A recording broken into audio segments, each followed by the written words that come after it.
The basket feels lighter than it should.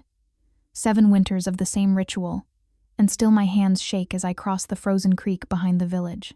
The morning mist clings to the ground like gossip clings to my name, unwilling to let go, impossible to escape. Worthless girl, the baker's wife had said it just yesterday, loud enough for everyone at the market to hear. Can't even find a husband. 23 years old and still living off charity like some stray dog. If you're enjoying this story so far, don't forget to hit the like button and subscribe. Drop a comment telling me where in the world you're watching from. I love hearing from you. I adjust the worn shawl around my shoulders, the fabric so thin now that the cold bites through it like teeth. But the basket. I clutch the basket close. Inside are scraps from Mrs. Hewitt's kitchen, where I work from dawn until my fingers bleed, peeling potatoes and scrubbing floors for coin that barely buys bread. Today's offerings are meager. 3 chicken bones with bits of meat still clinging to them, a crust of bread gone hard, and half a turnip too bruised for the Hewitt's table. Not much, but it's something. The forest knows my footsteps by now. 7 years of walking the same path, through spring mud and summer heat, autumn leaves and winter snow, always to the same clearing where the old oak tree stands, its trunk so wide 3 men couldn't circle it with linked arms. Always at dawn, before the village wakes, before anyone can see where I go. They'd call me mad if they knew, or worse, touched by dark magic. The elders warn children about the deep forest, about things that walk on 4 legs by moonlight and on 2 legs by day, about wolves with eyes too intelligent to be merely animal, about the old ways that still linger in places untouched by church bells and iron crosses. But I know the truth. The wolf I feed is just a wolf, starving, lonely, probably cast out from its pack just like I was cast out from any hope of belonging. We're the same, really, both surviving on scraps, both existing in the spaces between, where the worthy don't have to see us. I reach the clearing as pale light filters through the bare branches. My breath clouds before me, and frost crunches beneath my worn boots. The oak stands sentinel, and there, beneath its ancient roots, lies the wolf. He's already awake. He always is, as though he senses my approach long before I arrive. His fur is the color of midnight, so dark it seems to absorb the weak morning light. Massive shoulders, lean flanks, and eyes that glow like molten amber in the shadows. When I first found him 7 winters ago, those eyes had been glazed with pain and hunger, his body broken and bleeding from wounds I didn't understand. Claw marks too large to be from any normal animal, bite marks that spoke of vicious combat. I'd been 17 then, newly orphaned when fever took my mother, newly alone in a world that had no use for girls with no family and no prospects. Mrs. Hewitt had just taken me on, more out of obligation to my dead mother than any kindness. I'd been foraging for mushrooms to supplement my pitiful meals when I'd stumbled into this clearing and found him. A wolf, dying beneath the oak tree. Any rational person would have run. Instead, I'd knelt beside him and shared the bread and cheese I'd brought for my own lunch. His amber eyes had locked onto mine, and something passed between us. Recognition, understanding, 2 creatures abandoned by their worlds, finding each other in the space between life and death. I'd come back the next day with more food, and the next, and the next. Through that first brutal winter, I'd shared everything I could spare, watching as his wounds slowly healed, as strength returned to his powerful frame. By spring, he was whole again, magnificent, deadly, but he never left the clearing, and I never stopped coming. "Good morning," I whisper, as I always do, as if he can understand, as if these dawn meetings are normal, civilized, not the desperate communion of 2 lost souls. He rises from his resting place, moving with fluid grace that makes my heart skip. He's enormous. Standing, his shoulder reaches past my waist, his head level with my chest. One snap of those jaws could end me. One swipe of those massive paws could tear me apart. Instead, he approaches slowly, each step measured, as though he knows his size frightens me even after 7 years. He's always careful with me, always gentle. When he reaches me, he presses his muzzle into my outstretched palm, and the warmth of his breath melts the frost on my skin. "I'm sorry it's not much today," I tell him, kneeling to unpack the basket. The Hewitts had guests last night. There wasn't much left over. He watches as I arrange the meager offerings on the ground, watches with those intelligent eyes that sometimes make me wonder if the village superstitions hold more truth than I want to admit. Then he eats, delicately for such a large creature, as though he knows this is all I have to give. When he finishes, he doesn't retreat as wild animals should. Instead, he settles beside me, his massive body radiating heat in the frigid morning air. And I do what I've done for 7 years. I rest my hand on his fur and tell him everything. About how Mrs. Hewitt slapped me yesterday for breaking a plate I didn't break. About how the butcher's son tried to corner me in the alley, assuming a girl with no family was fair game for his wandering hands. About how the other servants whisper that I'll die alone, probably in the poorhouse, probably before I'm 30 because poverty ages you faster than time. The wolf listens, his breathing steady against my side, his presence the only constant I've known since Mother died. He doesn't judge, doesn't pity, doesn't tell me it's my own fault for being born into the wrong circumstances, for being too plain to attract a good husband, for being too weak to be worth anything. 7 years, I murmur, my fingers threading through his thick fur. 7 years I've been coming here. Sometimes I wonder what would have happened if I hadn't found you that first day, if I'd just kept walking. His amber eyes turn to me, and for a moment, the air between us feels charged with something I can't name, something that makes my breath catch and my heart race in a way that has nothing to do with fear. Then the church bells toll in the distance, shattering the moment.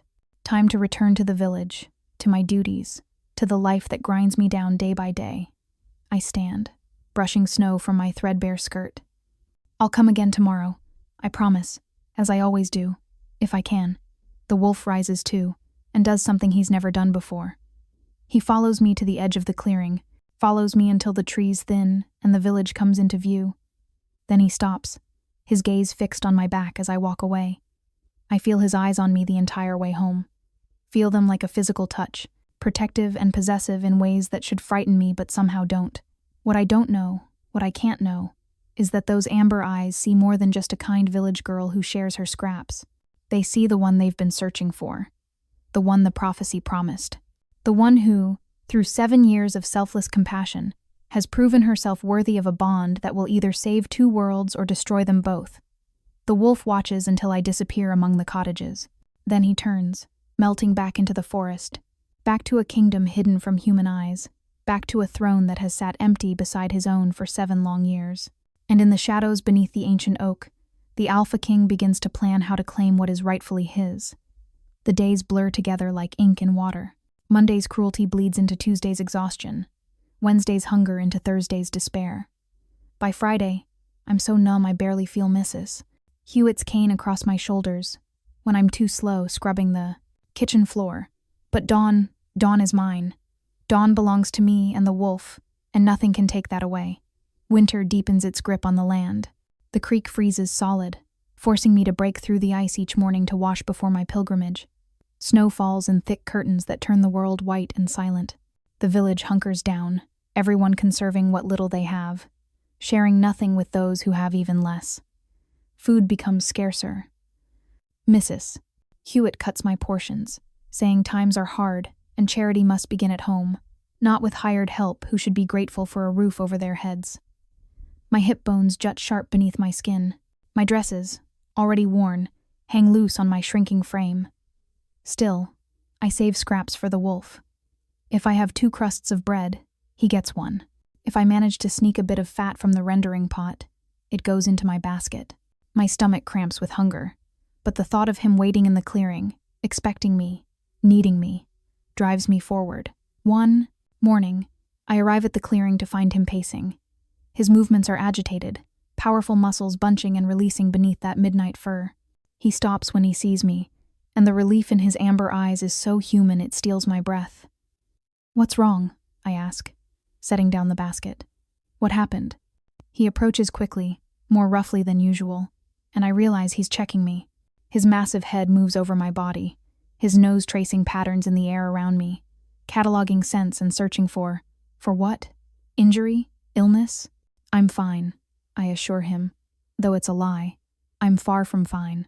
I'm slowly starving, slowly freezing, slowly disappearing into the cracks of a world that has no place for me. If you're hooked on this story, Make sure to subscribe and turn on notifications so you never miss an upload. Your support means everything and helps me bring you more emotional stories like this one. But compared to 7 years ago when I found him broken and bleeding, I'm better than fine. He doesn't seem convinced. When I sit beneath the oak tree, he doesn't wait for me to offer the food. Instead, he pushes it back toward me with his nose, a low whine rumbling in his chest. "No," I say firmly, pushing it back. "This is for you."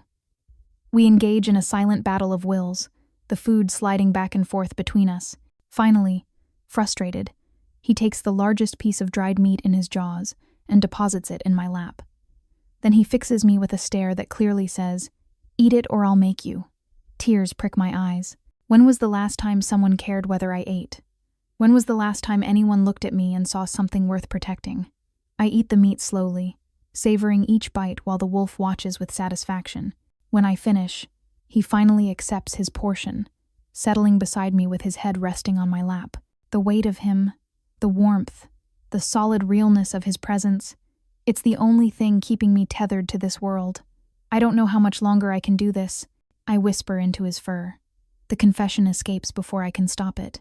How much longer I can keep waking up to a life that wants nothing from me but my labor and gives nothing back but pain. His body goes rigid beneath my touch. A low growl vibrates through him, not threatening, but protective, as if he's growling at the world itself for daring to hurt me. "Don't worry," I say, forcing a smile he can't see. "I'll keep coming. I promised, didn't I? Every day that I can, I'll be here. You're the only thing that makes this bearable." The truth of those words settles over us both. He is the only thing, the only kindness I've known in 7 years, the only presence that doesn't demand, doesn't take, doesn't diminish. He simply exists beside me, sharing these stolen moments of peace in a world otherwise devoid of it. As the sun rises higher, painting the snow gold, I realize something that should terrify me but doesn't. I love him. This wolf, this creature, this being who should be nothing more than an animal to feed and forget.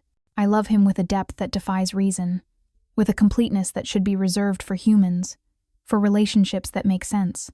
But nothing about my life makes sense. So why should this? I should go, I finally say, though I don't move. Mrs. Hewitt will dock my pay if I'm late. I'm late. The wolf lifts his head, and those amber eyes hold mine.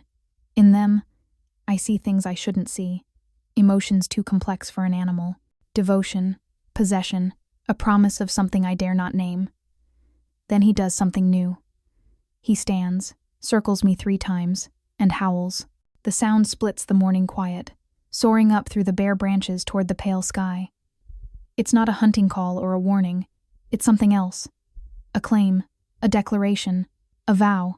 When the echoes fade, he touches his nose to my forehead in a gesture so gentle, so tender, that my breath catches. Then he's gone, disappearing into the forest like smoke, leaving me alone in the clearing with tears freezing on my cheeks and a certainty burning in my chest. Something is about to change. After 7 years of sameness, of routine, of small kindnesses exchanged in secret, something is about to shatter the fragile peace we've built. I just don't know if it will break me or remake me. The change comes on a Tuesday, unexpected as lightning from a clear sky. I wake to shouting in the village square. Raised voices, the clatter of hooves, the metallic ring of steel that sends ice down my spine. Mrs. Hewitt is already at her window, peering through the frost-covered glass with the greedy curiosity of someone who feeds on others' misfortune. "Soldiers," she hisses, her thin lips pulling back from yellowed teeth. "Royal soldiers. Something's happened in the north." I join her at the window, my heart hammering for reasons I don't understand. Below, 24 men in dark armor have gathered in the square, their horses stamping and snorting in the cold. At their head sits a man who radiates authority even from a distance. Tall, broad-shouldered, with copper-colored hair that catches the weak winter sunlight. "Make way for the king's beta," one soldier shouts. All villagers to the square. This concerns everyone. "Mrs." Hewitt clutches my arm with surprising strength. "Get down there," she orders. "Find out what they want. If it's trouble, I need to know before it reaches my door." I pull on my cloak, the one with more holes than fabric, and hurry down the narrow stairs. The square is filling rapidly with villagers, all whispering speculation and fear. Royal soldiers only come to villages like ours for 3 reasons: conscription, taxation, or war. The copper-haired man dismounts with fluid grace. Up close, I can see his eyes are a startling green, sharp and assessing as they sweep over the assembled crowd. When he speaks, his voice carries effortlessly across the square. I am Kale Stormwind, Beta to the Northern Territories and second to the Alpha King. He pauses, letting the title sink in. Several villagers gasp. Stories of the Northern Territories are whispered around fires, tales of a hidden kingdom where wolves walk as men. Ancient magic still breathes. Most dismiss them as fairy tales. The soldier's presence suggests otherwise. For 7 years our king has been searching, Kale continues. Searching for someone who showed him kindness when he was wounded and alone. Someone who saved his life and asked for nothing in return. My blood turns to ice. No, it can't be. A young woman with hair like winter wheat and eyes the color of stormy skies. Someone who lives in these borderland villages and has, for 7 years, faithfully kept a promise made to a dying wolf. The square erupts in whispers. Every eye begins to search, to speculate.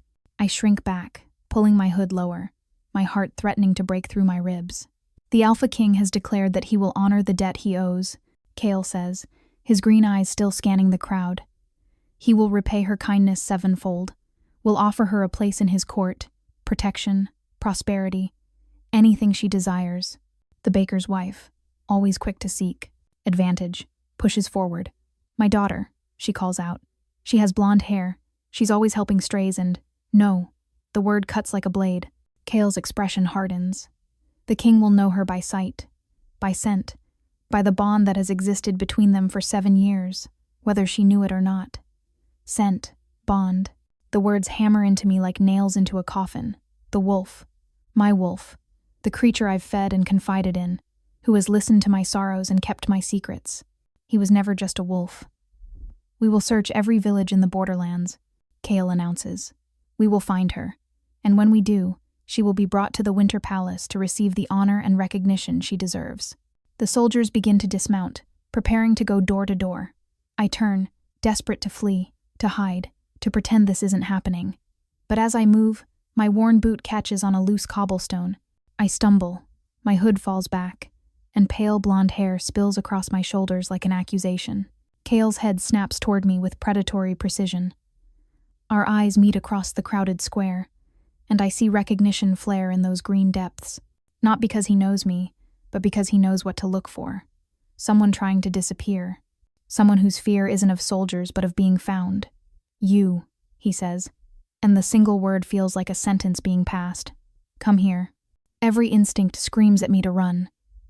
But soldiers block every exit, their hands resting casually on sword hilts. I'm trapped, exposed, found.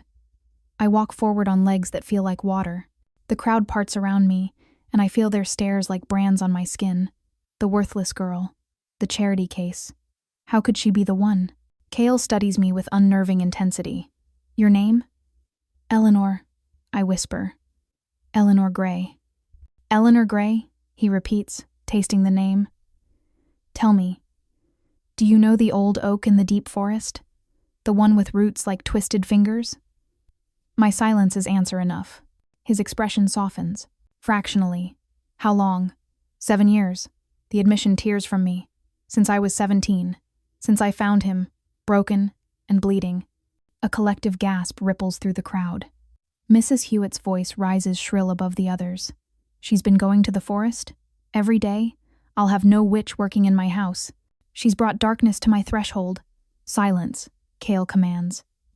And the authority in his voice makes even Mrs. Hewitt swallow her venom. He turns back to me, and something like respect enters his gaze. You fed him, tended him, asked for nothing. He was starving. My voice is barely audible. I know what that feels like. Kale's green eyes hold mine for a long moment. Then he does something unexpected. He bows, not a shallow nod, but a full bow of respect, hand over heart. The gesture sends shockwaves through the square. On behalf of my king and my pack, I thank you, Eleanor Gray. You saved the life of our Alpha when assassins from the Eastern Territories left him for dead in these woods. You gave him reason to survive when grief and pain might have claimed him. Assassins, pack, Alpha. Each word rearranges my understanding of the past 7 years. The scars I'd seen on him that first day, those hadn't been from a normal animal attack. They'd been from other shifters, from enemies trying to kill a king, and I'd saved him without knowing, fed him without understanding, loved him without realizing what he truly was. The king requests your presence at the Winter Palace, Kale continues formally, not as a servant or a subject, but as an honored guest. You will be given quarters befitting your station, provided for, protected. And if I refuse? The question escapes before I can stop it. Kale's expression grows complicated. The king hoped you would come willingly. But... He pauses, choosing words carefully. He has waited 7 years to properly thank you. To repay the debt he owes, he will not easily accept refusal. Which means, I have no choice. The realization settles over me like chains, beautiful and suffocating. The wolf I loved, the creature who became my only friend, wasn't a wolf at all. He was a king, and kings, even ones who transform into animals, don't ask. They command. I'll need to gather my things, I say quietly, numbness spreading through me. Of course. Kale gestures to 2 soldiers. Escort Miss Gray to collect her belongings and ensure no one interferes. The next hour passes in a blur. I climb the stairs to my tiny room under Mrs. Hewitt's roof one last time. My possessions fit into a single worn bag, a spare dress, my mother's silver brush, the wooden cup I carved myself, and a shawl my mother made before the fever took her. 7 years of life reduced to objects that barely fill a satchel. Mrs. Hewitt doesn't say goodbye. She's already calculating how to use this development to her advantage. Already spinning tales about how she always knew there was something special about me. How she'd taken me in out of the goodness of her heart. The villagers gather to watch as I'm helped onto a horse behind one of the soldiers. They whisper and point. Their faces a mixture of envy, suspicion, and resentment. The worthless girl is leaving. Going to a palace. It violates the natural order of things. Good. Something fierce whispers inside me. Let them choke on their envy. Let them wonder what I did to deserve this when they did nothing but push me down for 7 years. As we ride out of the village, I turn for one last look. The squat cottages, the muddy square, the church with its judging bell tower. This place gave me nothing but pain. I owe it no tears. But as the forest closes around us, as we take a path I've never traveled, my thoughts turn to the clearing, to the oak tree, to dawn meetings and shared silences and a wolf whose amber eyes held more warmth than any humans ever had. He'd been a king all along, and he'd let me believe he was just an animal. Let me pour out my heart, my loneliness, my desperation. Let me love him without knowing what I was loving. The betrayal burns hotter than I expected. Mixed with it, confusing it, is something else. Hope, dangerous, foolish hope that maybe, just maybe, the connection I felt was real. That the wolf saw me the same way the girl saw him, as something precious, something worth protecting. We ride for hours, moving deeper into the forest than I've ever dared venture. The trees grow taller, older, their branches interlacing overhead to block out the sky. The air itself feels different here, charged, ancient. Magic breathes in this place, whether I want to believe in it or not. Just as twilight begins to fall, we emerge into a valley that steals my breath. Before us rises a structure that seems to grow from the mountainside itself. Part fortress, part palace, built from dark stone and ancient timber. Towers reach toward the sky, banners snapping in the wind. Massive walls, yet somehow the place doesn't feel cold or forbidding. It feels like a beating heart, powerful, alive, waiting. The Winter Palace, Kale announces. Home of the Northern Territories pack. And you're home now, if you choose to accept it. Guards line the walls, but these aren't human soldiers. I can sense the difference, even if I can't explain it. They move with inhuman grace, their eyes reflecting torchlight in ways human eyes shouldn't. They watch our approach with curiosity and something else. Respect. Word of my arrival has preceded us. We cross a bridge, spanning a gorge so deep I can't see the bottom. Beyond it, massive gates swing open, and we enter a courtyard bustling with activity. People, shifters, move about their business, some in human form, others as wolves ranging from gray to brown to black like midnight, like the wolf I've known for 7 years. I'm helped down from the horse, my legs unsteady after the long ride. Kale steadies me with a hand on my elbow, his expression almost gentle. He's not. Here, he says quietly. The king is dealing with border disputes. He'll return tomorrow at sunset.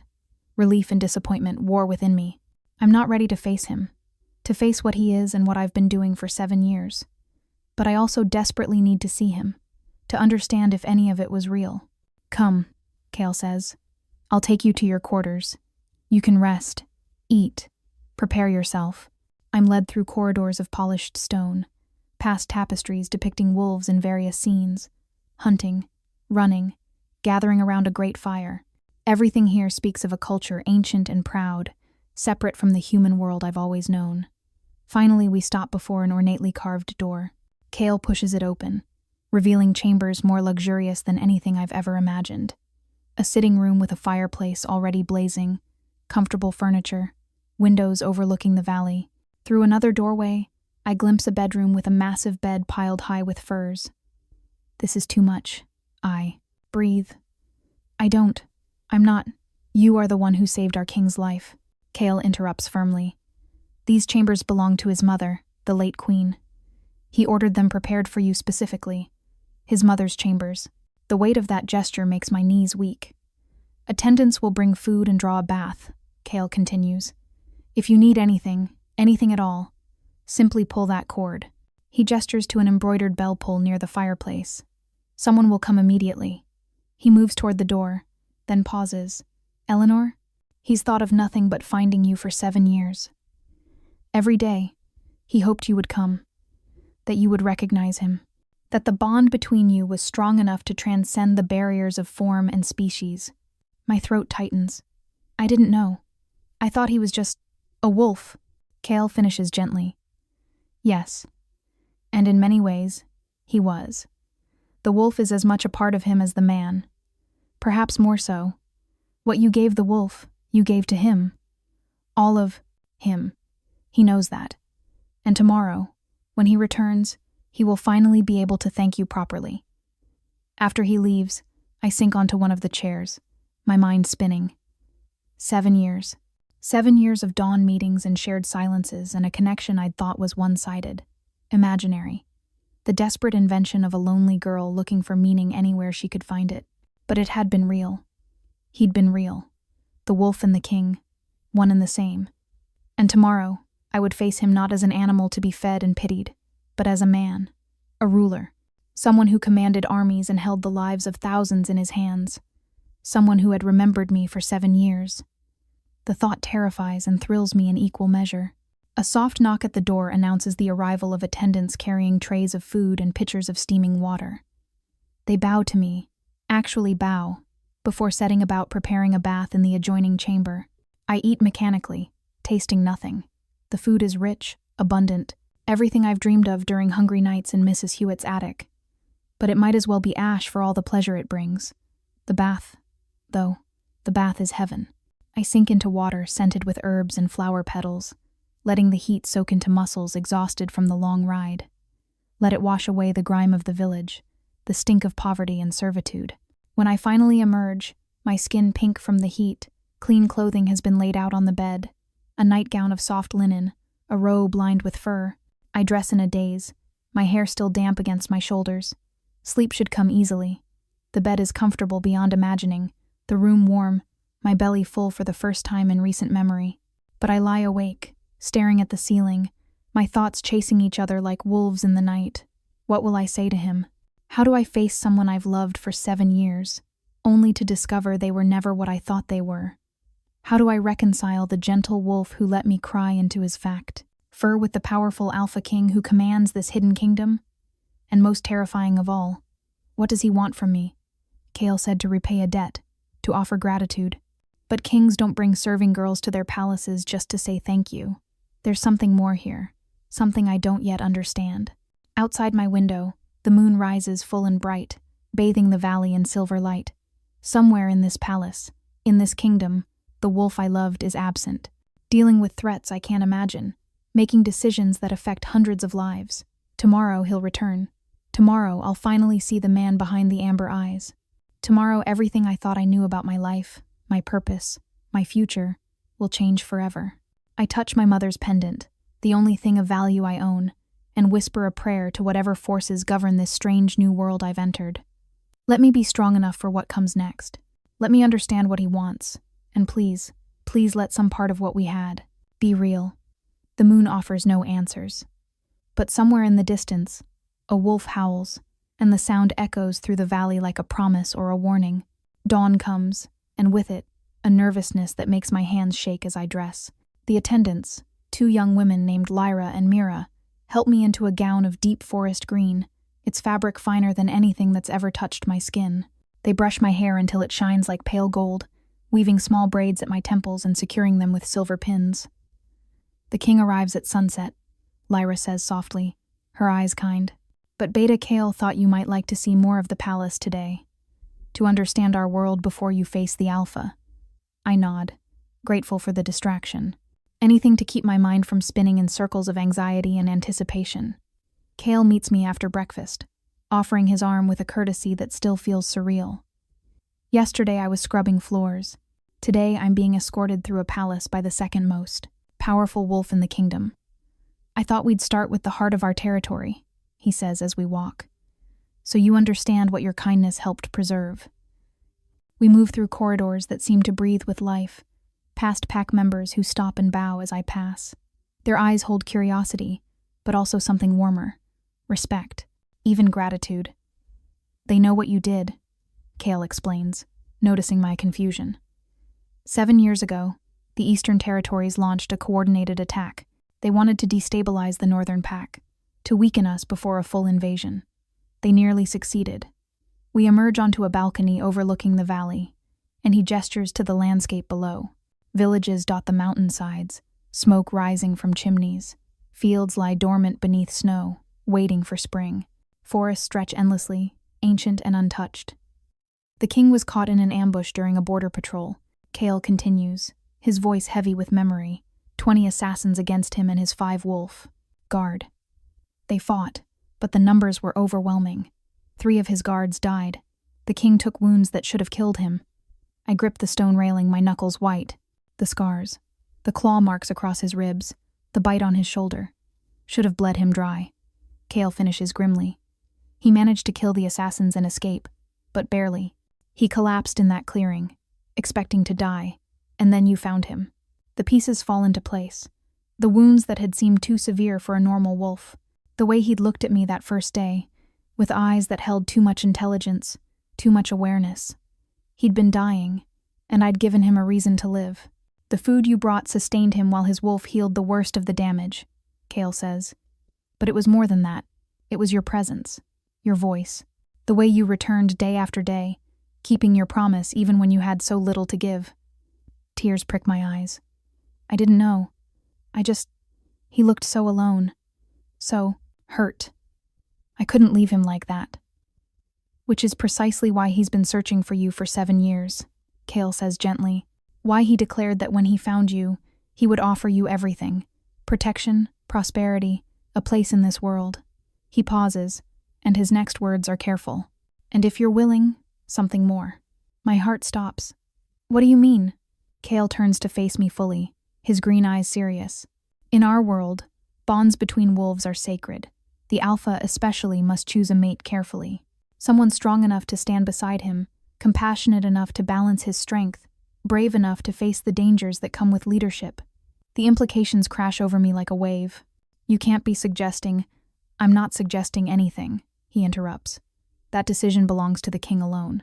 But you should know that for 7 years, he has refused every potential match. Every alliance offered through marriage, every eligible female from every pack has. He's been declined. He meets my eyes meaningfully. He's been waiting for the girl who fed a dying wolf and asked for nothing in return.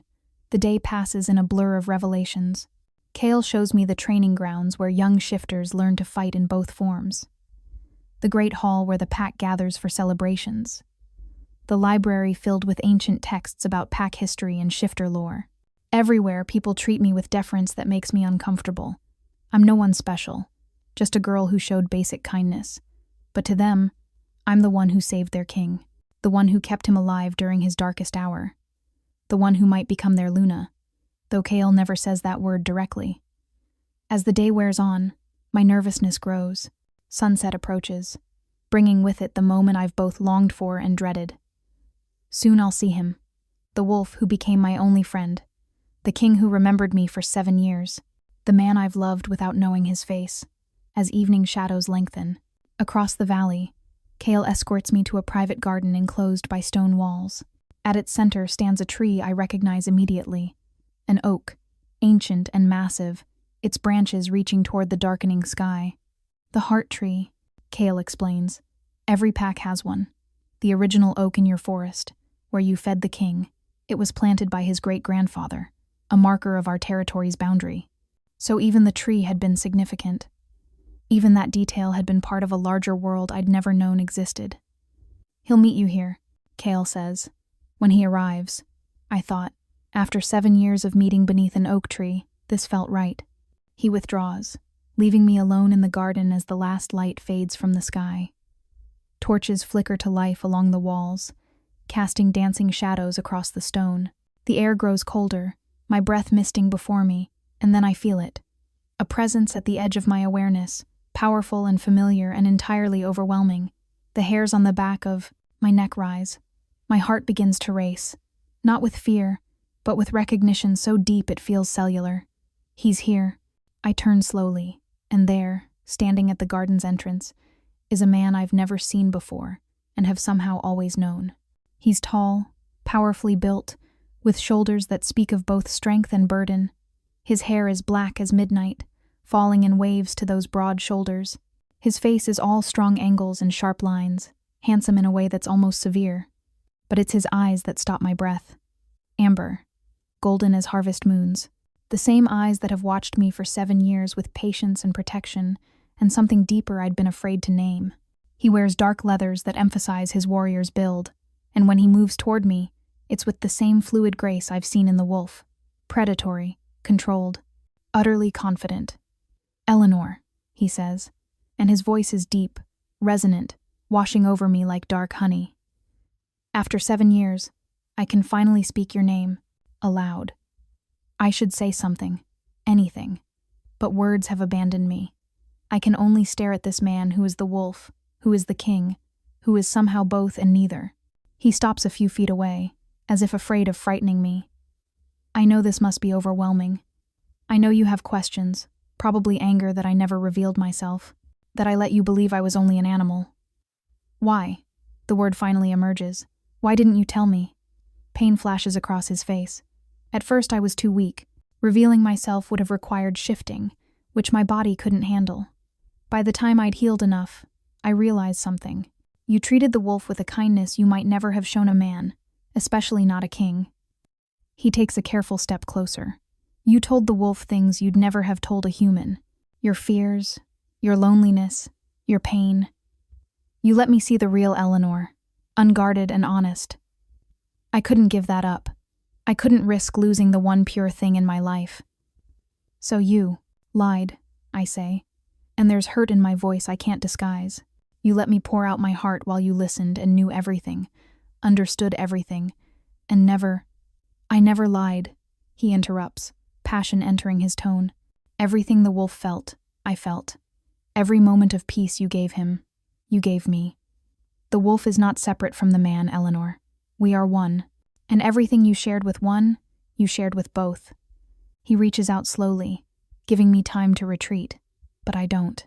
His hand cups my cheek, his palm warm against my skin, and the touch sends electricity through me. "I fell in love with you," he says, and the raw honesty in his voice makes my knees weak. Not as a king selecting a suitable Luna, not as an alpha assessing a potential mate, but as a male who found the one person in this world who saw him at his lowest and chose compassion over fear, who gave when she had nothing, who loved without knowing what she loved. Tears spill down my cheeks.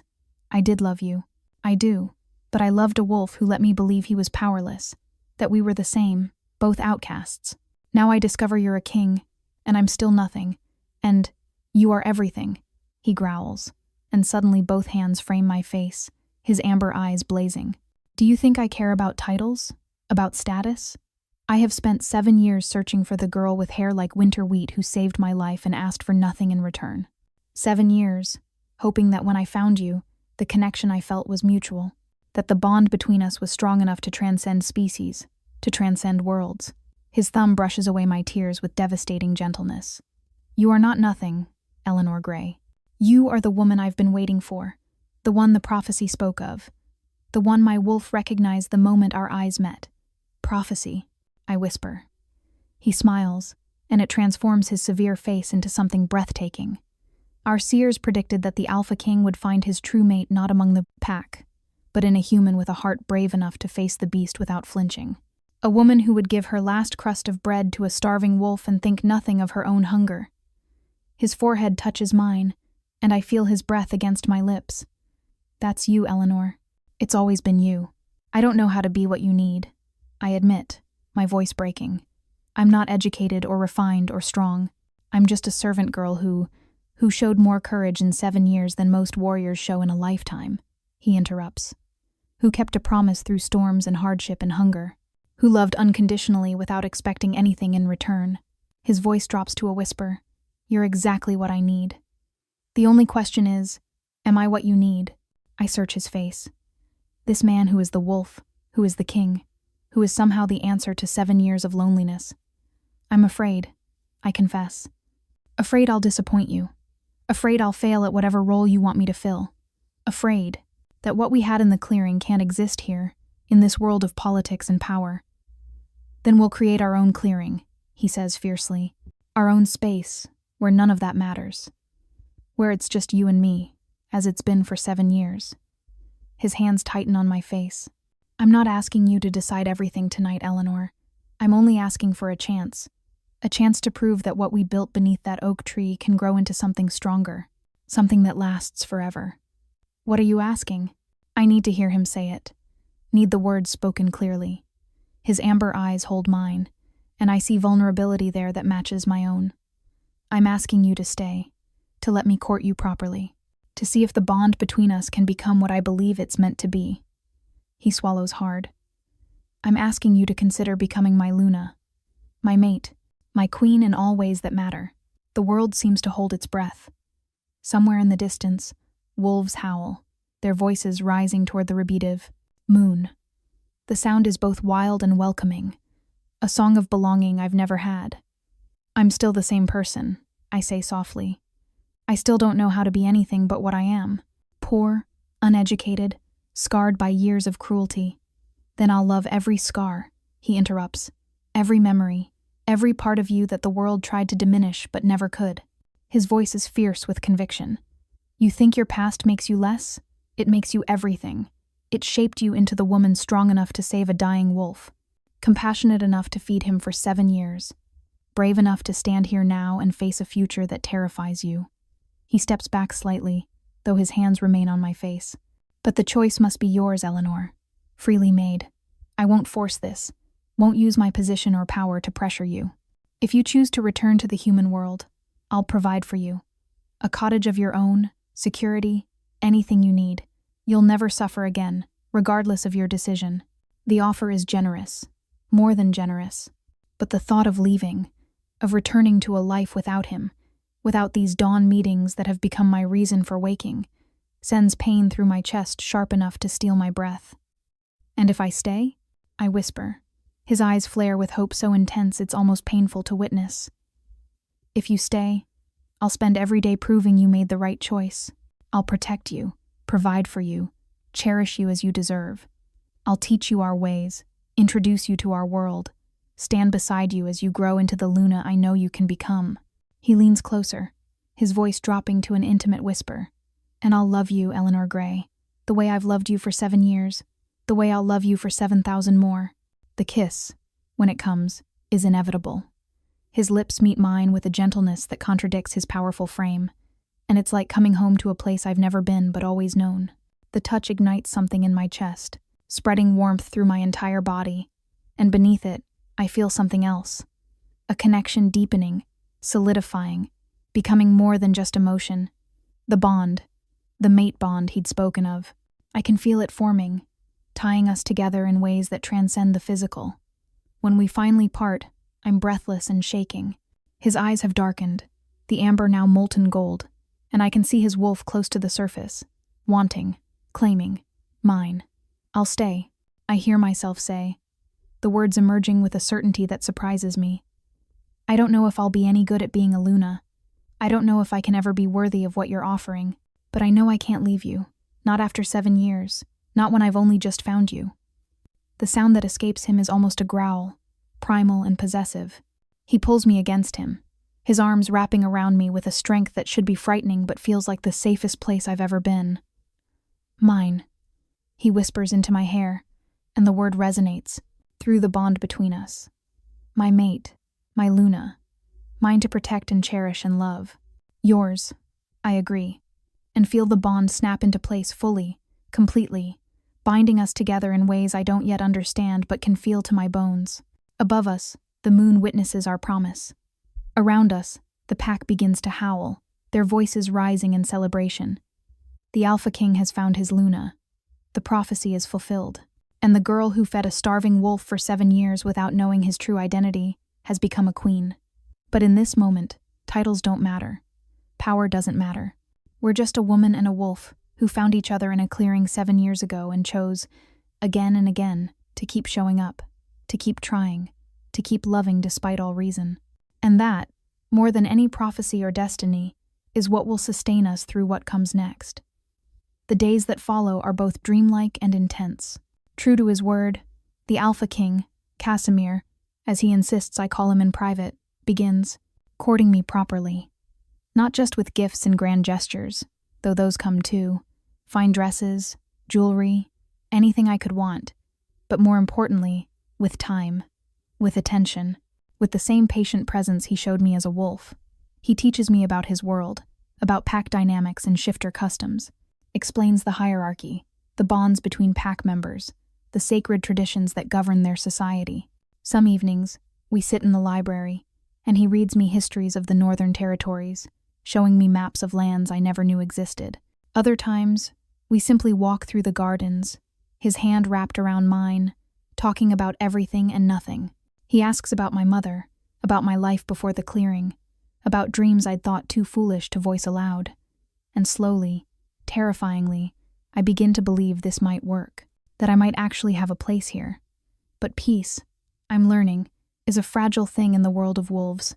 It's been 3 weeks since my arrival when Kale bursts into the library where Casimir and I are studying. His expression is grave, his normally controlled demeanor cracking with urgency. The Eastern Territories have mobilized, he says without preamble. Scouts report at least 3 packs marching toward our borders. They're calling it retaliation for your rejection of the alliance marriage they proposed last year. Casimir's body goes rigid beside me. Through our growing bond, I feel his instant shift to battle readiness. The gentle male who'd been explaining pack law disappears, replaced by the Alpha King. Numbers, he demands. At least 400 fighters, Kale replies. Maybe more. They're uniting under Ronin Bloodmoon's banner. He's declared that your taking a human Luna is an insult to all shifter kind, that it weakens our species. My blood runs cold. This is because of me, because Casimir chose me instead of a suitable shifter female. This isn't your fault, Casimir says immediately, sensing my thoughts. Through our bond, his hand finds mine, squeezing tightly. Ronin has wanted war for years. He would have found any excuse, but I gave him a good one, I say quietly. Casimir turns to me, his amber eyes fierce. You gave me everything. Don't you dare apologize for that. Kale clears his throat. The council is convening in the war room. They'll want to discuss strategy, possible concessions. No concessions. Casimir cuts him off. We defend our territory and our choices. Eleanor is my mate, my Luna. That is not negotiable. Over the next hours, I watch as the Alpha King I've come to love transforms into the warrior who survived an assassination attempt 7 years ago. He commands his forces with precision and authority, organizing defenses and preparing for battle with a competence that's both impressive and terrifying. But through it all, through the planning and the preparations, I feel his constant awareness of me, his need to ensure my safety even as he readies for war. You'll stay in the palace, he tells me that night as we stand on the balcony of his chambers, watching preparations in the courtyard below. behind the strongest defenses, with guards who will die before letting anyone harm you. And where will you be? I ask, though I already know the answer. Leading the defense at the front lines. His jaw is set, his body tense. Where an alpha must be. Fear claws at my throat. You could be killed. I could be, he agrees, pulling me against his chest. But I won't be. I have too much to live for now. Too much to fight for. His hand cups my face, tilting it up to meet his eyes. 7 years ago, I was ready to die in that clearing. I'd lost my parents, lost friends in battle, and the weight of leadership felt crushing. But then a girl with hair like winter wheat found me. She gave me food when she barely had enough for herself. She talked to me about her life, her dreams, her pain. She showed me that compassion still existed in a world I'd thought had gone cold. His thumb brushes across my lower lip. You gave me a reason to survive, Eleanor. To heal. To hope. Do you think I'll let anything take that away? Take you away? I'm still afraid, I whisper. Good, he says fiercely. That means you understand what's at stake. But fear doesn't mean giving up. It means fighting harder for what matters. He kisses me then, deep and claiming and full of promise. Through our bond, I feel everything he can't say aloud. His love, his determination, his absolute certainty that we will survive this, together. The Eastern Territories attack at dawn 3 days later. I watch from the palace walls as Ronin Bloodmoon's forces pour into the valley, a sea of wolves in both human and animal form.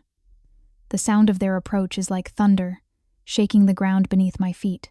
Casimir leads our defenders, a massive black wolf at the head of the northern pack. Even from this distance I can pick him out, can feel him through. Our bond, his focus absolute, his power overwhelming. The battle that follows is brutal. I watch, helpless, as wolves tear into each other, as blood stains the snow, as the pack I've come to care for fights for their lives and their home. Through the bond, I feel every wound Casimir takes, every moment of pain, and it nearly drives me to my knees. But he doesn't falter. Even injured, even outnumbered, he fights with a ferocity that inspires his pack. They rally around him, matching his determination, refusing to yield. And slowly, impossibly, they begin to push Bloodmoon's forces back. It's near midday when I sense it through the bond. A presence, dark and corrupting, trying to infiltrate the connection between us. Trying to use our bond to hurt Casimir, to distract him in battle. Ronin Bloodmoon. He's found a way to attack through the mate bond, targeting the very thing that makes us strong. Pain explodes through my head as he pushes against our connection. I feel Casimir falter in. Battle, his concentration shattered by the assault on our bond. And I know, with absolute certainty, that if I don't stop this, Casimir will die. The pack will fall. Everything he's fought for will be lost. So I do the only thing I can. I push back. I don't know how I know what to do. Maybe it's instinct. Maybe it's the bond itself guiding me. But I pour everything I am into protecting our connection. Every moment of courage I've ever shown, every act of compassion, every promise kept. I channel it all into a shield around us, and incredibly, it works. The darkness retreats, blocked by something it didn't expect. The strength of a human who loved a wolf for 7 years without knowing what he was. The power of unconditional compassion given freely, repeatedly, without expectation of reward. Through our bond, I feel Casimir's shock, then his understanding, then his fierce pride. My Luna, he sends, the words resonating with love and awe. My fierce, brilliant Luna. Renewed, he turns on. Ronin Bloodmoon with devastating precision. The battle between them is brief and decisive. 7 years ago, assassins nearly killed Casimir, but 7 years have passed, and he's no longer the wolf who could be taken by surprise. And now he has something worth fighting for, someone worth surviving for. When Ronin falls, his pack scatters. The threat that's loomed over the northern territories dissipates like morning mist, leaving behind only casualties to mourn and damages to repair. But we've survived. Together, the battle is won, but the cost is written in blood across the snow. I race down from the palace walls the moment the fighting ceases, my heart thundering with the need to see him, to touch him, to confirm he's alive despite the wounds I felt through our bond. Guards try to stop me, citing protocol and safety, but one look at my face and they step aside. The Luna has spoken, even if she doesn't yet know how to command. I find him in the valley, still in wolf form, standing, over Ronan Bloodmoon's body. His midnight fur is matted with blood, some his own, most belonging to enemies. Around him, the pack is regrouping, tending to their wounded, mourning their fallen. Casimir, I breathe, and his massive head turns toward me. Even exhausted, even injured, the sight of those amber eyes makes my heart skip. He pads toward me, and I drop to my knees in the blood-stained snow, my hands reaching for him without hesitation. The moment I touch him, the shift begins. Fur becomes skin, muscle and bone restructuring until the wolf is gone and the man remains. He's naked, covered in wounds, swaying with exhaustion, but alive. So impossibly, miraculously alive. You pushed him out of our bond, he says, his voice rough. Ronan tried to corrupt our connection, and you stopped him. Do you understand what that means? I shake my head, too overwhelmed to process anything beyond his presence. It means the bond is complete, he explains, pulling me against him despite his injuries. It means you're not just my chosen mate, Eleanor.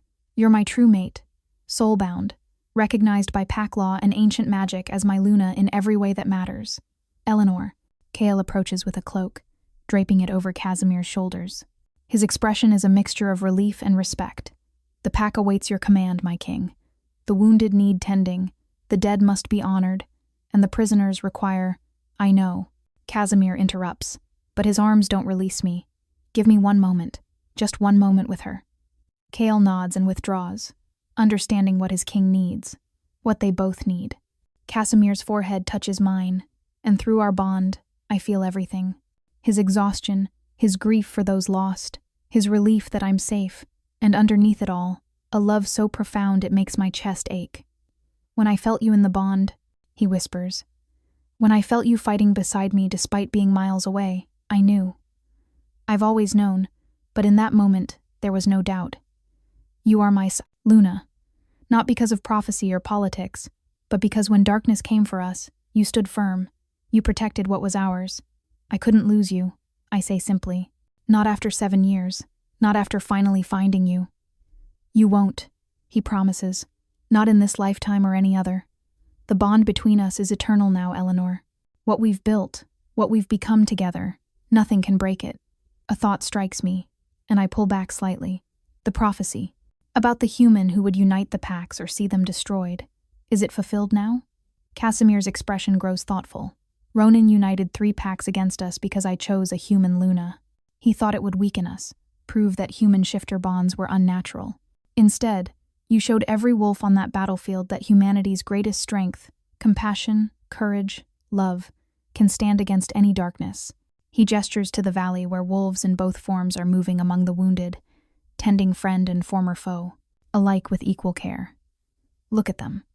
Ronan's fighters who survived are being treated with mercy because you taught us what mercy looks like. Some are already asking to join our pack, drawn to the strength they witnessed. Not just mine, but ours. Together. So the prophecy brought unity through the example you set, he confirms. You didn't unite the packs through force or political maneuvering. You united them by showing what's possible when we choose compassion over cruelty. When we honor bonds that transcend species and station, the weight of it settles over me. But somehow it doesn't feel crushing. Not with his presence steady in my mind, his strength supporting me through the bond we share. Come, he says, rising and helping me to my feet. We have responsibilities. Our pack needs to see their Luna standing beside their alpha. They need to know we're united, unbreakable. The days following the battle pass in a whirlwind of activity. Wounded are tended, dead are, honored with ceremonies that bring tears to my eyes. Former enemies are integrated into the pack, or sent home with messages of peace. And through it all, I stand beside Casimir, learning what it means to be Luna. It's not what I expected. The role isn't just about ceremony and appearance. It's about connection. Pack members come to me with concerns too personal for the Alpha King, trusting the Luna to understand, to listen, to care. Young mothers seeking advice on raising wolflings who shift unexpectedly. Elderly wolves wanting someone to hear their stories. Injured warriors needing gentle encouragement as they heal. I'm not always sure I'm doing it right, but I show up. I listen. I care. The same way I showed up for a wounded wolf in a clearing for 7 years. And somehow, that's enough. 3 weeks after the battle, as the full moon rises over the valley, Casimir comes to my chambers. Our chambers, really, though I still sometimes slip and call them mine. Old habits die hard. It's time, he says, his amber eyes reflecting moonlight. If you're ready. I know what he means without asking. The claiming ceremony, the official recognition before the entire pack that I am his Luna, his mate, his chosen one. We could have done it immediately after the battle. But Casimir insisted on waiting, giving me time to adjust, to be certain, to understand fully what I was accepting. But I've been certain since the moment he kissed me in the garden, since the moment the bond snapped into place and I felt his soul touch mine. Maybe since the very first day I found a dying wolf and chose compassion over fear. I'm ready, I say. He helps me dress in ceremonial robes of deep midnight blue embroidered with silver thread that catches the light like starlight. Lyra and Mira weave my hair with silver ribbons and small white flowers, the same flowers that grew in the clearing where we first met. You look like the moon made flesh, Casimir murmurs, his eyes darkening with appreciation, and something deeper. Hunger, need, love so intense it makes the air between us feel charged. And you look like the king you are, I reply, taking in his ceremonial leathers adorned with the symbols of his lineage, the crown of antlers and silver on his brow, the power that radiates from him like heat from a flame. Not a king, he corrects, taking my hand. Your mate, your equal, your partner in all things from this day forward. The entire pack has gathered in the great clearing outside the palace walls. Hundreds of shifters in both human and wolf form create a living circle around a raised platform where the ceremony will take place. Torches blaze against the night sky, and the full moon hangs directly overhead, as if the universe itself has aligned to witness this moment. Kale stands at the center of the platform, his voice carrying across the assembled pack. Tonight, under the witness of moon and pack, our Alpha King claims his Luna, the one prophesied, the one who saved his life and earned his devotion through 7 years of unwavering compassion. Casimir leads me onto the platform, his hand warm and steady in mine. Through our bond, I feel his certainty, his pride, his absolute conviction that this is right. Eleanor Gray, Kale continues, you came to us as a human, but you have proven yourself worthy of a place among wolves. You stood against darkness. You protected the bond when it was threatened. You showed our pack what true strength looks like. He turns to Casimir. And you, Alpha King, have chosen your mate not for political advantage or suitable bloodlines, but for the content of her heart, for the courage she showed when no one was watching, for the love she gave without expecting anything in return. Casimir's hand tightens on mine. When he speaks, his voice resonates with power and emotion. 7 years ago, I was dying in a clearing, abandoned by those who tried to kill me. I expected death. Instead, I found life in the form of a girl who shared her last meal with a starving wolf. His amber eyes meet mine, and the world narrows to just us. She came back the next day, and the next, and the next. Through storms and hardship and hunger, she kept her promise. She gave when she had nothing. She loved when she had every reason to hate. She showed me that compassion still existed in a world I'd thought had gone cold. He releases my hand, only to cut my face with both of his. Eleanor Gray, I claim you as my Luna, my mate, my partner. My soul recognizes yours. My wolf recognizes your spirit. My heart recognizes its home. Tears stream down my cheeks. And I accept, I say, my voice surprisingly steady. I claim you as my alpha, my mate, my equal. For 7 years, I loved you without knowing your name. Now I know who you are, and I choose you still. I choose us. I choose this life, this pack, this future we'll build together. The bond between us flares bright and hot, solidifying into something unbreakable. Around at us, the pack erupts in howls, their voices rising toward the moon in celebration and acceptance. Kale raises his hands for silence. The claiming is witnessed and accepted, but tradition demands one final act. The claiming mark. My heart races. I know what comes next. The physical mark that will brand me as Casimir's mate. Visible to all, permanent and powerful. Casimir's eyes ask a silent question. Last chance to refuse. Last chance to choose a different path. I tilt my head, baring my throat in the ultimate gesture of trust and submission, offering him access to the most vulnerable part of me. His eyes flare gold, his wolf rising to the surface. Mine, he growls, the word resonating through our bond and across the clearing. Yours. I agree, always. He strikes swiftly, his teeth sinking into the junction of my neck and shoulder. The pain is sharp but brief, immediately replaced by a rush of pleasure so intense my knees buckle. He catches me easily, his body supporting mine as the mark takes hold. Through the bond, I feel everything he feels. The triumph of his wolf finally claiming its mate, the love of the man who's waited 7 years for this moment, the fierce protectiveness of an alpha who will destroy anything that threatens what's his. When he pulls back, his eyes are molten gold, and I know mine must mirror his. The mark on my neck burns with silver light, visible proof of our bond. Luna! The pack roars as one. Luna of the Northern Territories. The celebration that follows lasts until dawn. There's music and dancing, food and drink, joy that pushes back the shadows of recent battle. Pack members approach throughout the night to offer congratulations and pledges of loyalty, but eventually, as the first rays of sunlight touch the horizon, Casimir sweeps me into his arms and carries me away from the festivities, back to the palace, back to our chambers, where we can finally be alone.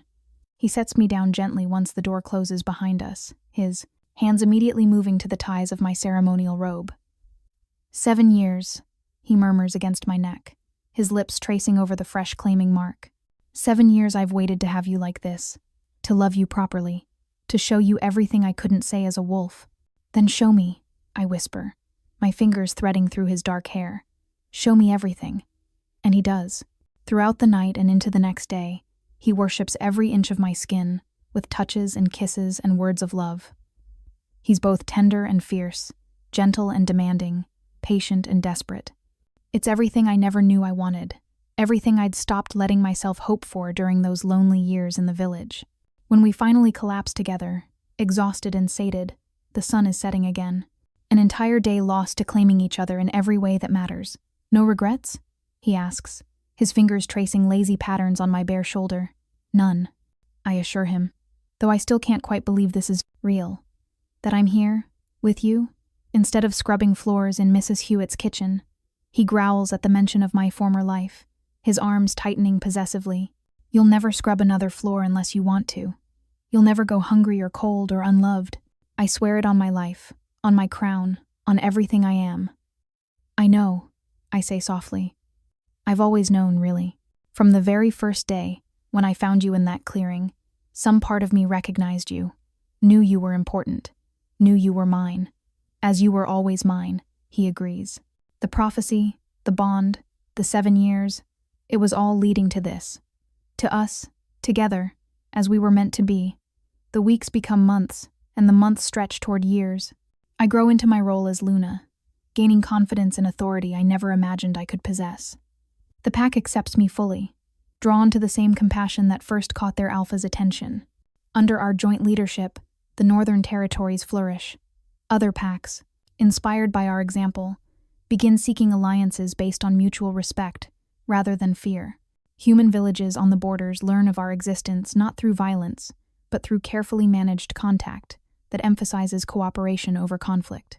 The prophecy's promise of unity wasn't about forcing everyone to be the same. It was about creating space for differences to exist peacefully, about building bridges instead of walls. And through it all, Casimir and I maintain our tradition. Every dawn, we walk together to the clearing where we first met. Sometimes we shift and run through the forest, my newly developed wolf form smaller than his but quick and agile. Other times, we simply sit beneath the ancient oak and talk, sharing our thoughts and concerns the way we did for 7 years. Do you ever miss it? I ask one morning as we watch the sun rise through the trees. The simplicity of those days when I thought you were just a wolf and you let me believe it. He considers the question seriously. Sometimes, he admits, those moments were pure in a way that's harder to find now. No politics, no responsibilities, just us. But, I prompt, hearing the unspoken word. But I wouldn't trade what we have now for anything, he finishes. Back then, I could only listen. Now I can respond.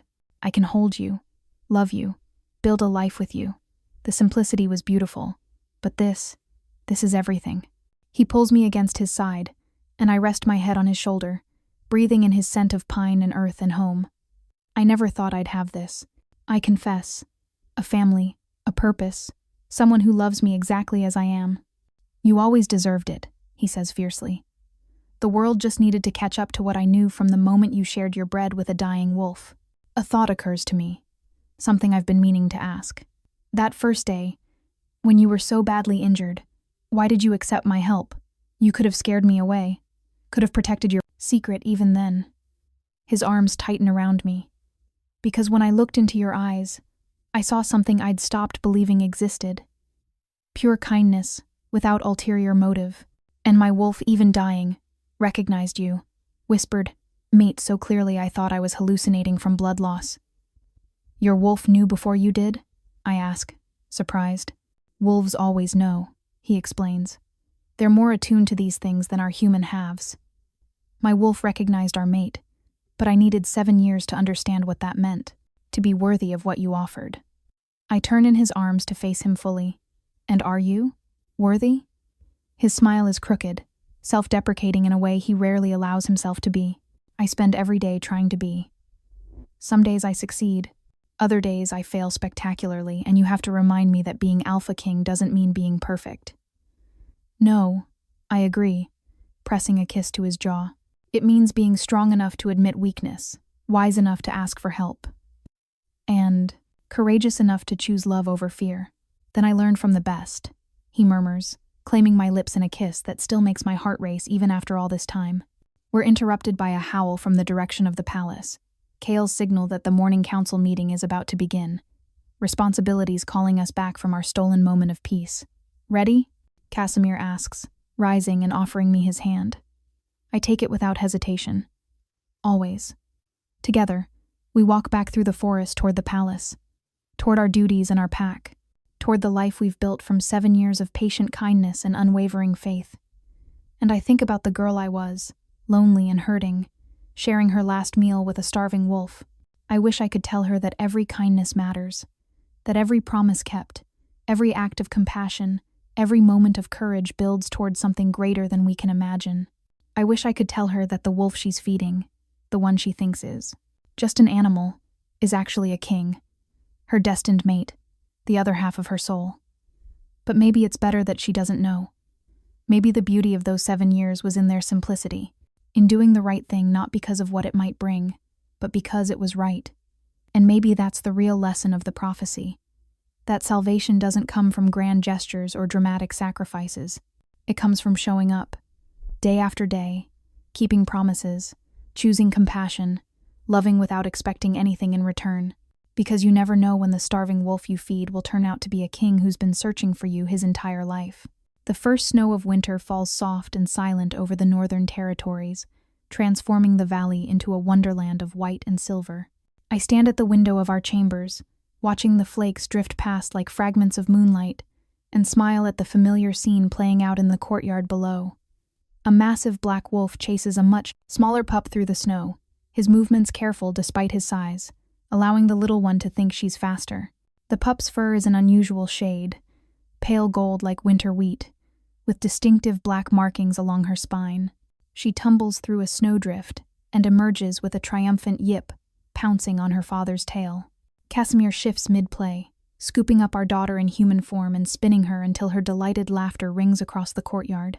Even from here, I can see the pure joy on his face, the softness that only she can bring out so easily. Arya, our miracle. Born 3 years ago after the healers had warned that human shifter bonds rarely produce children, and when they did, the pregnancies were dangerous. I'd been terrified throughout every moment of carrying her, feeling Casimir's matching fear through our bond.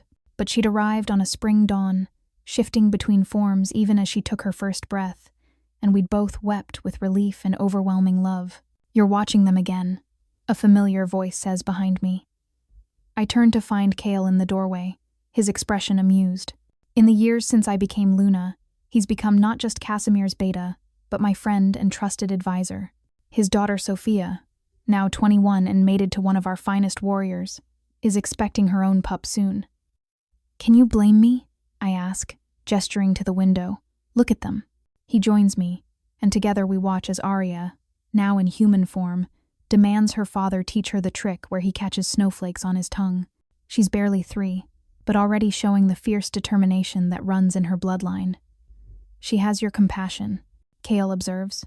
Yesterday I saw her sharing her breakfast with the Omega wolves in the kitchens. Insisted they needed it more than she did. My heart clenches with pride and bittersweet memory. Like mother, like daughter. And his stubbornness, Kale adds with a grin. She refused to take a nap until Casimir personally tucked her in and promised to chase monsters from under her bed. He's wrapped around her little finger, I say fondly. As are you, Kale points out. As is the entire pack, honestly. The princess could probably declare herself alpha tomorrow, and no one would argue. I laugh, but there's truth in his jest. Arya is beloved not just because she's the alpha's heir, but because of what she represents. Proof that human and shifter can create something beautiful together.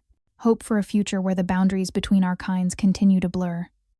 The delegation from the Eastern Territories arrives tomorrow, Kale says, shifting to business. They're bringing their new alpha to formally recognize the peace treaty. My hand unconsciously touches the claiming mark on my neck, faded now to a silvery scar, but still visible. Still powerful. Ronan's son? Nephew, Kale corrects.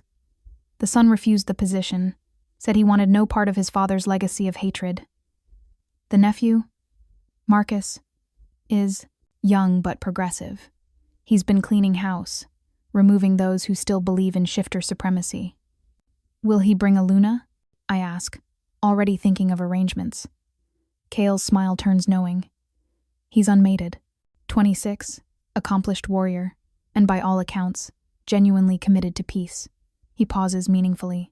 The rumors suggest he's interested in forming marriage alliances with our pack. Several of our unmated females have already expressed interest. Politics and romance, forever intertwined in our world. But at least now they're driven by hope rather than fear. I'll speak with them, I assure him. Make sure they understand this is their choice, not a duty. That's why they trust you, Kale says softly.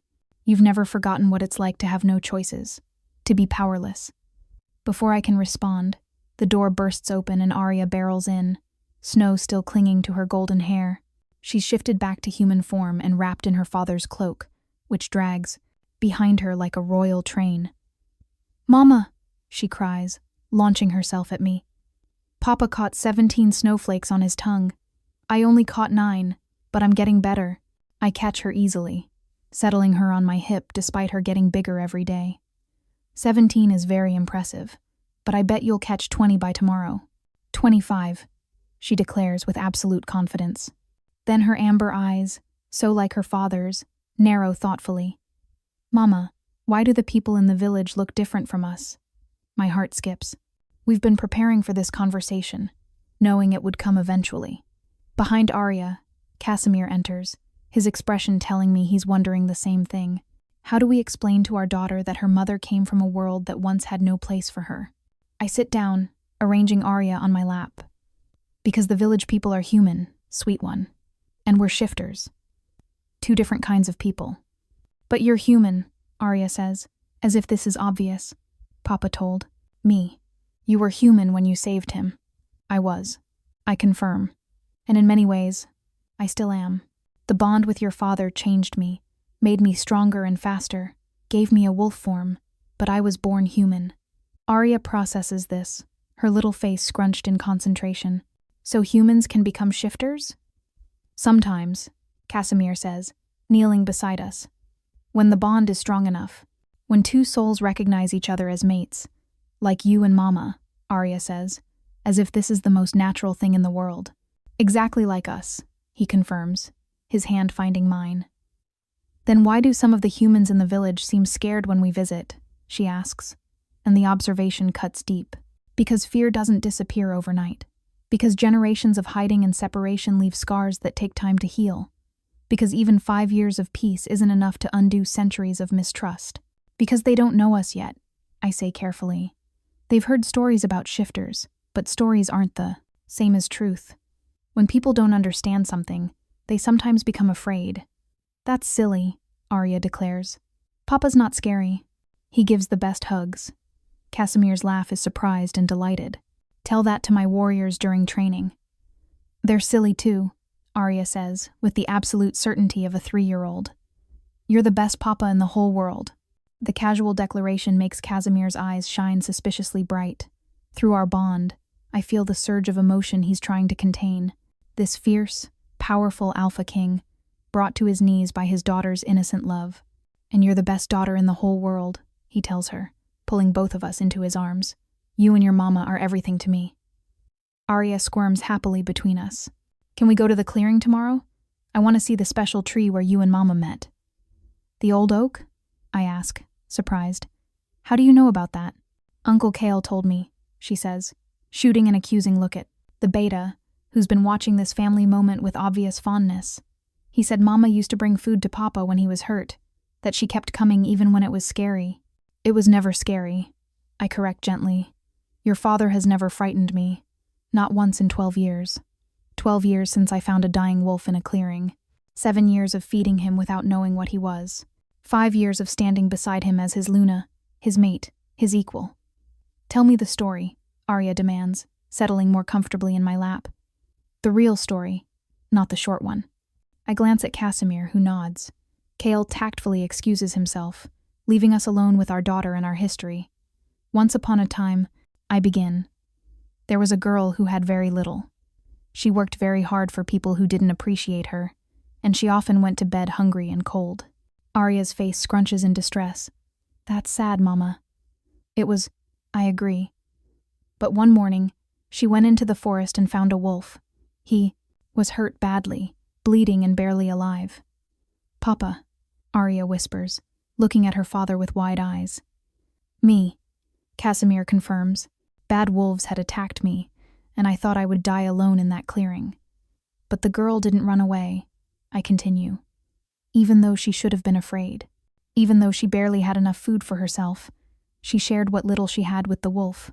Because you're brave, Arya says. Because she's kind, Casimir corrects softly. Braver than any warrior I've known. Stronger than she ever gave herself credit for. And she came back, I say, stroking Arya's golden hair. Every single day for 7 years. Through storms and snow, through summer heat and autumn rain, she brought food to the wolf and talked to him about her life.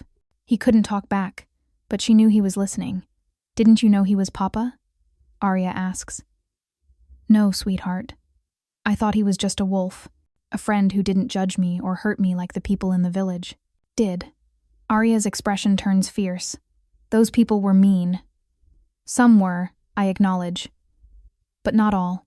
And even the mean ones were just scared and struggling, like I was. Hurt people sometimes hurt others without meaning to. Your mama taught me that, Casimir adds.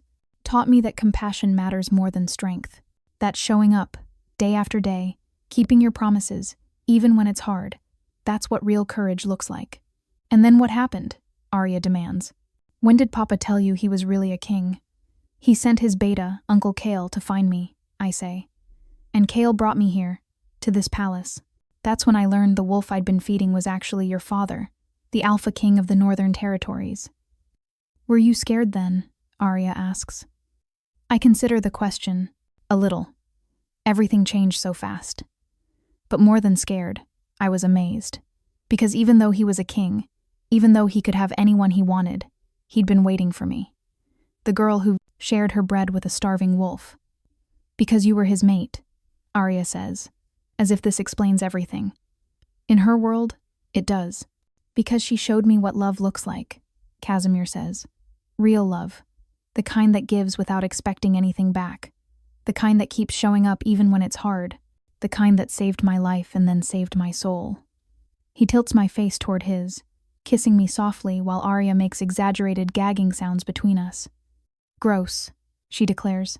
You two are always kissing. And we always will be, Casimir tells her seriously. Because your mama is the most remarkable person I've ever known.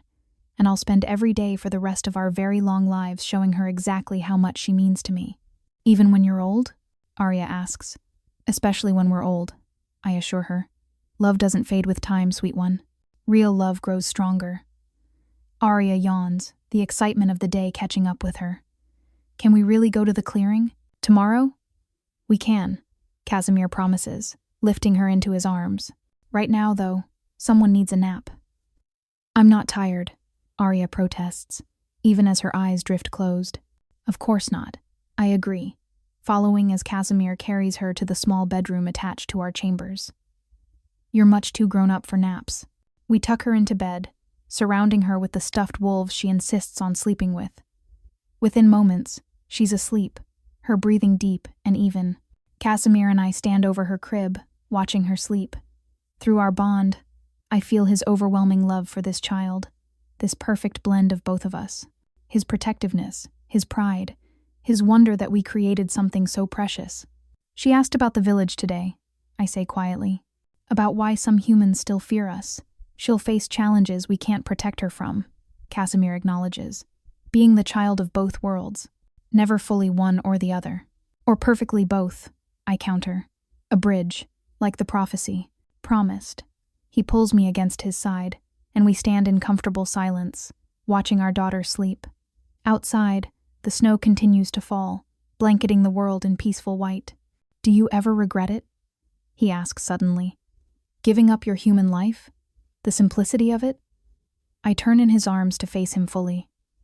I never had a human life worth missing. What I had was survival, loneliness, and scraps of kindness so rare they felt like miracles. I touch his face, feeling the familiar spark that still ignites between us after all these years. You gave me a life, a real one, family, purpose, love beyond measure. You gave me the same, he says fiercely. I was dying that day, Eleanor. Not just physically, but in every way that matters.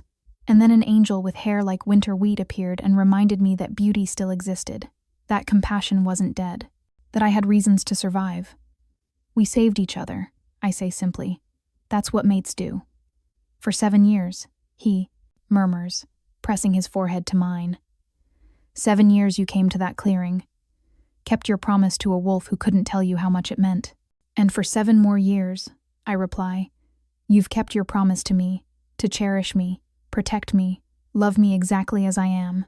For 7,000 more, he vows. For however long this life and the next give us. We stand there, wrapped in each other and the bond that's only grown stronger with time.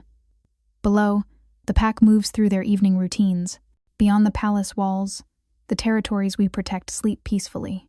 And in the bed beside us, our daughter dreams of snowflakes and stories, and a love that transcends everything. This is what we built from 7 years of patience and kindness. From showing up, day after day, keeping promises when it would have been easier to walk away. From choosing compassion over fear, love over loneliness, hope over despair. A kingdom, a family, a future where humans and shifters can stand together. And it all began with a girl who fed a starving wolf and never knew the Alpha King remembered every kindness. But he did, and he always will. The anniversary celebration fills the great hall with music and laughter. 13 years since I became Luna, and the pack has transformed the palace into something magical. Garlands of evergreen and silver ribbon drape from the rafters. Tables overflow with food and drink. Wolves in both forms mingle freely with human guests from the border villages, a sight that would have been unthinkable when I first arrived. I stand on the balcony overlooking the festivities, taking a moment to breathe. Below, Arya, now 8 years old, and already showing the makings of a formidable alpha, dances with her younger brother. Rowan is 5, born 2 years after his sister, with his father's dark hair and my gray eyes. Unlike Arya's fierce confidence, Rowan is gentle and thoughtful, preferring books to battle training. He's found a kindred spirit in an elderly human scholar from the eastern village, and the two spend hours discussing history and philosophy. There you are, a warm voice says behind me. I've been looking everywhere. I turn to see my husband, still devastatingly handsome after all these years. Silver threads through his black hair now, distinguished rather than aging. The years have added depth to his features, wisdom to his eyes, but the way he looks at me hasn't changed. Still hungry, still reverent, still amazed that I'm his. Just taking it all in, I say, gesturing to the scene below. Do you remember the first feast? How terrified I was. You hid it well, he says, wrapping his arms around me from behind, though I could feel every spike of anxiety through our bond. And now look, I murmur. Humans and shifters celebrating together, children playing without fear, Marcus from the Eastern Territories dancing with Sophia's daughter. Marcus Bloodmoon, who'd taken his uncle's place and spent the past decade systematically dismantling the supremacist ideology his family had built. He'd become one of our strongest allies, and rumors suggested he'd found his mate among our pack, a fierce warrior named Celeste who'd made him work very hard to win her approval. "You did this?" Casimir says against my ear.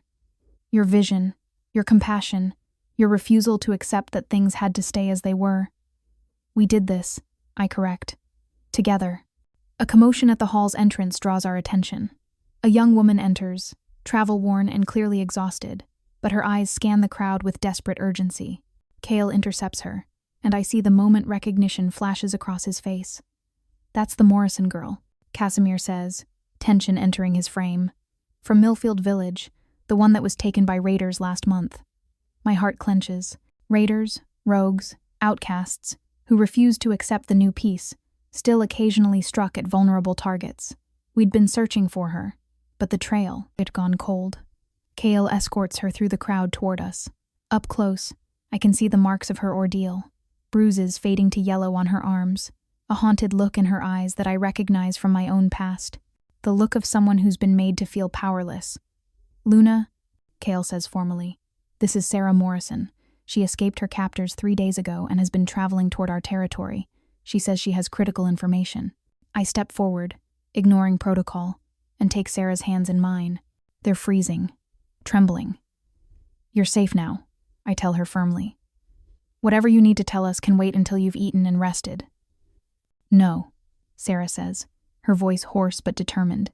"It can't wait. They're planning something. The raiders. They're gathering forces." Casimir's expression hardens. "How many?" "At least 200, Sarah says. "Maybe more. They're camped in the Shadowlands, recruiting rogues from every territory. Their leader, he calls himself Dante. He's saying that the peace you've built is an abomination, that shifters and humans should never mix." She looks directly at me, and I see something unexpected in her gaze. Not fear, but determination. "He's planning to attack during the Luna ceremony next month, when all the packs gather here for the annual celebration. He wants to kill you, Luna. Says that destroying you will prove that human-shifter bonds are unnatural." The hall has gone silent. Everyone close enough to hear has stopped celebrating. Arya pushes through the crowd, Rowan clinging to her hand, both their faces pale with fear. "Mama?" Arya's voice is small, so unlike her usual confidence. I release Sarah's hands and open my arms. Both children rush to me, and I hold them close, feeling Casimir's hand heavy on my shoulder. Through our bond, I feel his rage, his fear, his absolute determination to protect what's ours. "Take Sarah to the healers," I tell Cale quietly. "Then assemble the council. We need to plan." As Sarah is led away, I turn to address the gathered crowd. Humans and shifters alike, all watching with varying degrees of fear and anger. "Listen to me," I say, projecting my voice to reach every corner of the hall. "For 13 years, we've been building something precious, something worth fighting for. Peace between our peoples, understanding, family."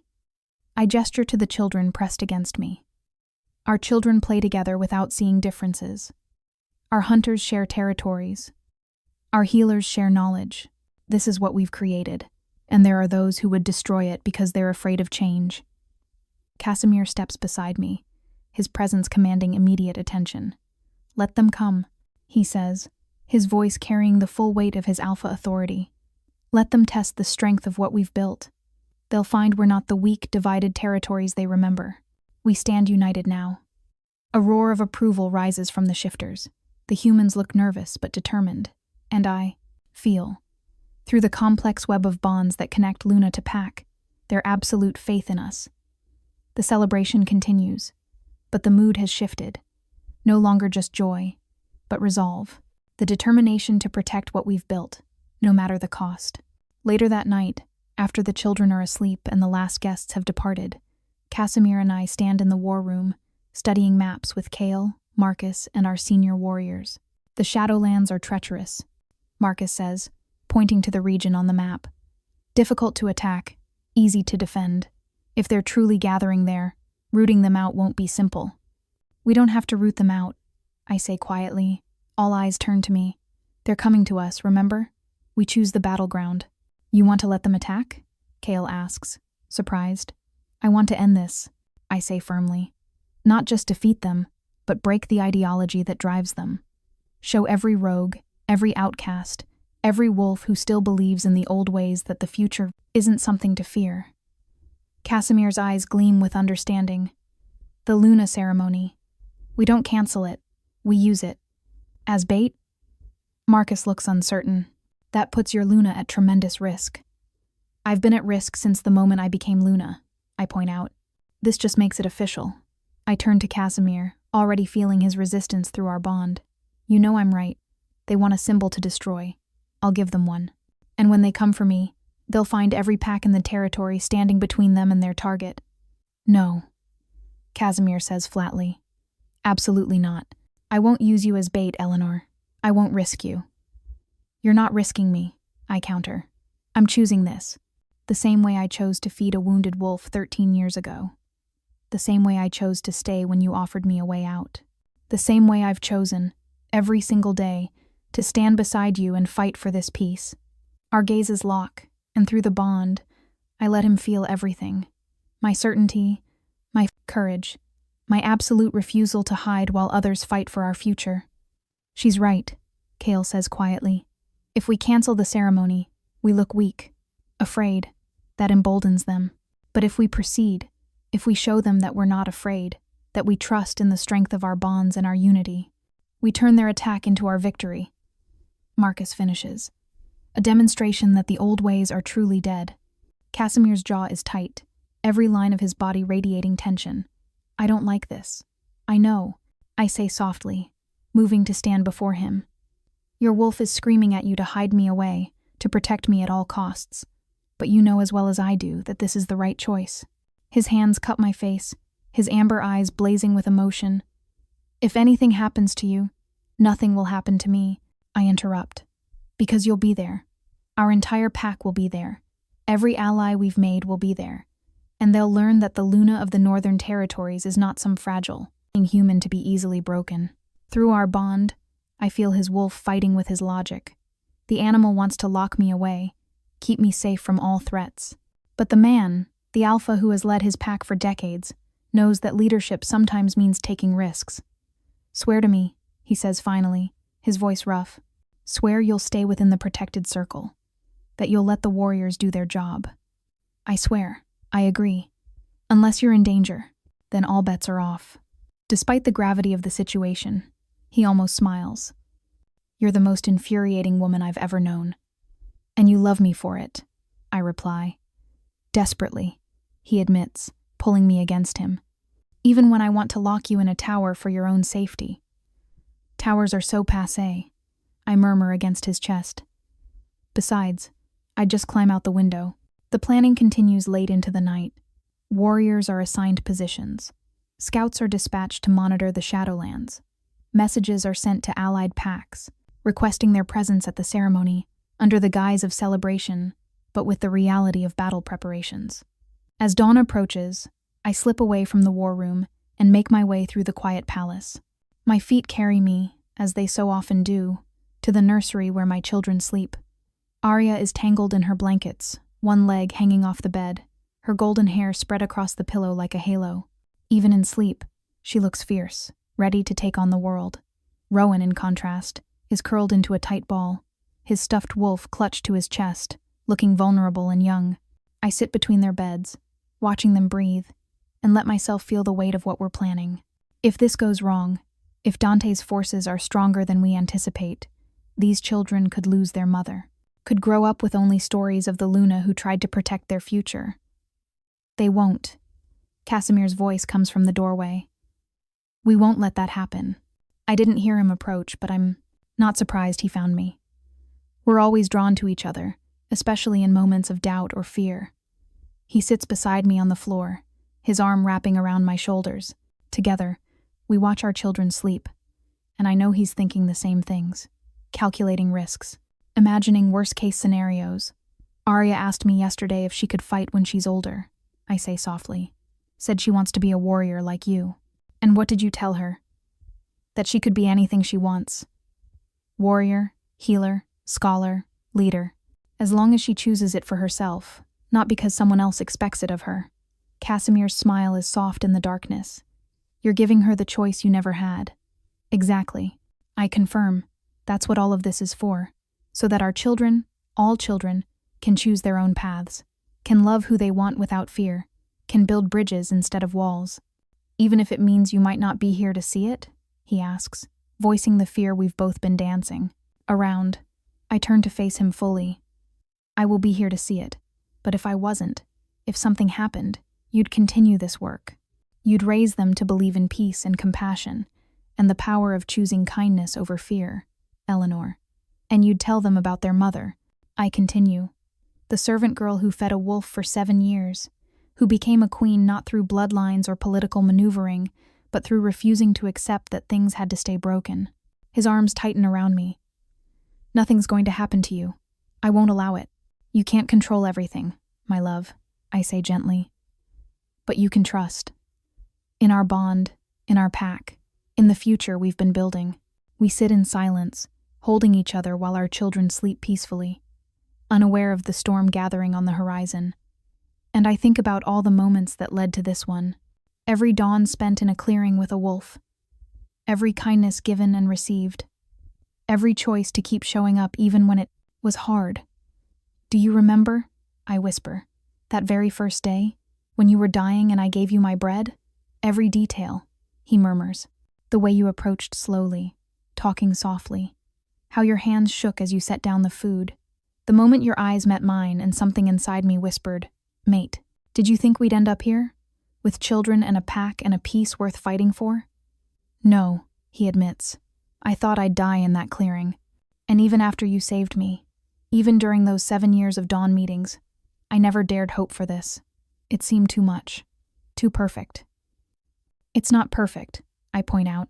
We're literally planning for battle. But it's ours, he says fiercely. This life, this love, this family, we built it from nothing, from scraps and hope and stubborn determination, and I'll be damned if I let anyone destroy what we've created. I lean into him, breathing in his scent of pine and earth and home. Then we fight, together, like we've always done. Together, he agrees. Always. As the first light of dawn touches the horizon, we rise and return to our chambers. There's planning to do, preparations to make, a battle to prepare for. But for this moment, we're just Eleanor and Casimir, the girl and the wolf, the Luna and her alpha, 2 souls who found each other in a clearing 13 years ago and chose, every single day since, to keep choosing each other. And whatever comes next, whatever trials we face, that choice will see us through. Because love that survives 7 years of unknowing devotion, that transforms from secret meetings to public celebration, that builds kingdoms and bridges worlds, that kind of love doesn't break. It endures. It thrives. It conquers all. Thank you so much for watching until the end. If you loved this story, check out the other videos on your screen now. I think you'll really enjoy them. And don't forget to subscribe if you haven't already. See you in the next story.